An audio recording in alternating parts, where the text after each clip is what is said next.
İlunun içinde de bu tohra adamları görýänsiniz, eşdiýänsiniz, ýöne gezip berse de boljak da şu özünün tahsilatı bilen ya özünün medrigi bilen ya özünün puluna ya özünün awadalygyna ya özünün saglygyna ya özünün bir heykeline awadalygyna dayanıp bir biidepçilik kepleri Resulullah aleyhissalatu vesselam'ın mübarek hakkında ya Kur'an'ın hakkında ya hatta Allah Teala'nın azamatını veren biidepçilik edip bir güldürecek bolup ya öz kepleri aýdýandyr. Şolar adamları gözläp görün, basym akyllan çaşýandyr şolar.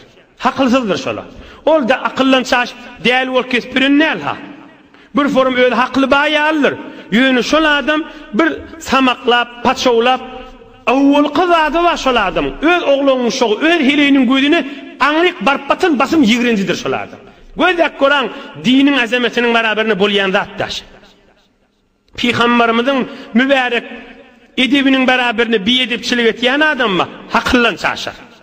Hakyllan çaş däli bolarlyk görüňde ha, öz öňküşat işin nedir, öňkü jaýyn nedir, öňkü defterine oturan bolsun ha. Emma özü bir samsıklykda, bir biedepçilikde, bir biterbiýetlikde, bir ahlaksızlykda soňram kepler gatşýandyr, özüniň ýoldaşlaryny da ýigrenjidir. Adamlar ýöne gülüşjek bolup taşyn alsalar ha, ýöne çyn keýif edip şoň taşynda oturmar hiç wagt. Zinany olan şonuň önüne de ýigrenjidir. Özü näme şu dünýeden bir lizzet almany, çaý suwunyň lizzet almany, bir ibadat näme, bir mähreke näme, toý näme, ýas näme, şu zatlar bilmeýän garaňkylykda geçip gider. Hudaý Taala'dan edep dilek gelmelidir.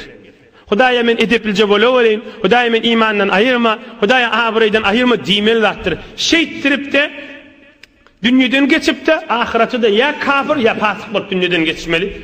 İki dünýäň awwarrasy bolmarmy? Türkmen aýdýa ojradymy, iki dünýäň awwarrasy daw diýe. Ýöne hamany sen gelýäň daşda, sana olakon bitirip beren işi näme? Näme bir ahun bir towardatlar ýazypdyr, bir towardatlar diýe bu zatlar. Muhammed Peygamber aleyhissalatu vesselam'ın olakon awdan ýaşaýyşy. Aýdylýan gurrunlar mübarek Resulullah'ın aýdýan sözleri. Bu zatlar Allah'ın kalamy.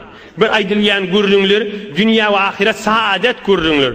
O zatla kellesine gelene, kellesine gelmende ýöne bir biedepçilik, bir hormatçylyk, bir edep, bir terbiýet, bir nuruň baraberine kepleýe, onun üçin ýa hakyllan çaşygylar, ýa halkyň gözünden gaçygylar, şeýtdirip dünýeden meriz bolup dünýeden geçip gitmeli. Ama türkmen iki dünýäň awwarrasy diýip aýdýar.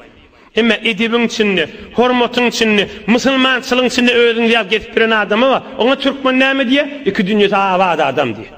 Ama türkmen iki dünýäde awad adam diýe. Hudaý Taala ýylyň içerliğiniz bilen iki dünýäde awatdan moladyňyz inşallah.